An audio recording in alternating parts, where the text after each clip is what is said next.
اعوذ باللہ السمیع العلیم من الشیطان الرجیم بسم اللہ الرحمن الرحیم۔ عزیزان گرامی، آج ہمارا موضوع گفتگو ہے جناب نوح علیہ السلام۔ جناب نوح علیہ السلام کا جو اصل نام تھا وہ عبد الرزاق تھا، لیکن آپ کا لقب جو تھا حضرت نوح علیہ السلام تھا کہ جب حضرت نوح علیہ السلام اللہ کے دین کی تبلیغ کرتے تھے تو کافر لوگ جو تھے آپ کو مارتے تھے، تو آپ پہ ظلم کرتے تھے، اور حضرت نوح علیہ السلام جو ہے گلیوں میں بیٹھ کے روتے تھے، اور اللہ کو حضرت نوح علیہ السلام کا رونا اتنا پسند آیا کہ اللہ نے عبد الرزاق نام مٹا دیا اور ان کا نام حضرت نوح علیہ السلام رکھ دیا۔ آج بھی قرآن مجید میں سورہ نوح موجود ہے، اور قرآن مجید کی 31 صورتیں ہیں جن میں حضرت نوح علیہ السلام کا تذکرہ موجود ہے۔ آپ نے 950 سال تک دین اسلام کی تبلیغ کی۔ آپ کو آدم ثانی بھی کہا جاتا ہے، یعنی سارے جو لوگ ہیں آدم کی بھی نسل ہیں، حضرت نوح علیہ السلام کی بھی نسل ہیں۔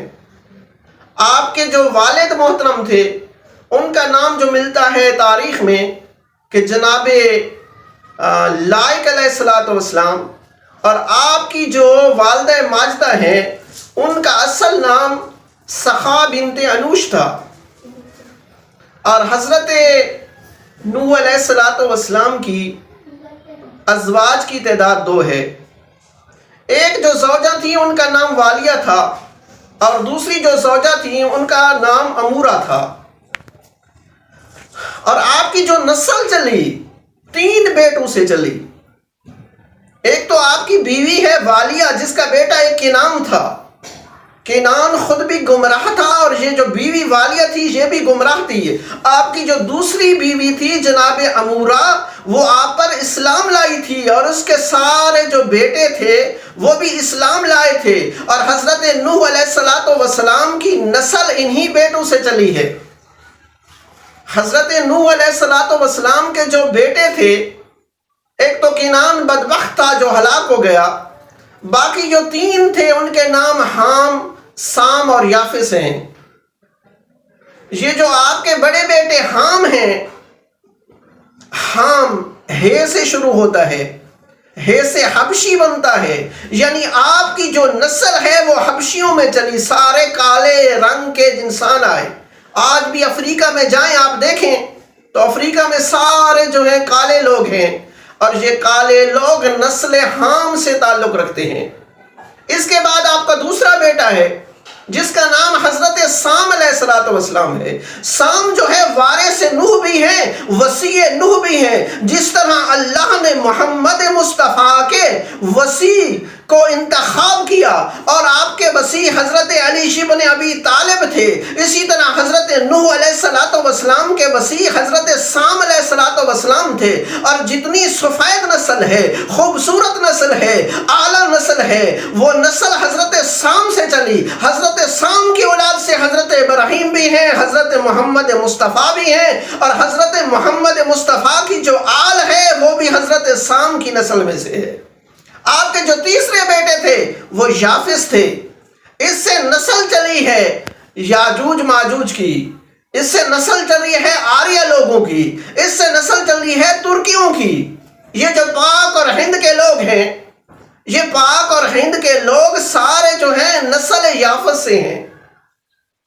اور حضرت نوح علیہ السلام نے تبلیغ کی، دین کی، تو لوگ پتھر مار رہے ہیں، لوگ ظلم کر رہے ہیں۔ حضرت نوح علیہ السلام گریہ کر رہے ہیں، رو رہے ہیں۔ ثابت ہوا کہ گریہ کرنا، ماتم کرنا سنت نبی ہے، اور ماتم کرنے والوں کو گولیوں کا نشانہ بنانا، ان کو مارنا، ان پہ ظلم کرنا کفار کی سنت ہے۔ جب حضرت نوح علیہ السلام تھک گئے ہدایت دیتے دیتے، قرآن بھی کہتا ہے ایک قلیل جماعت تھی جو حضرت نوح علیہ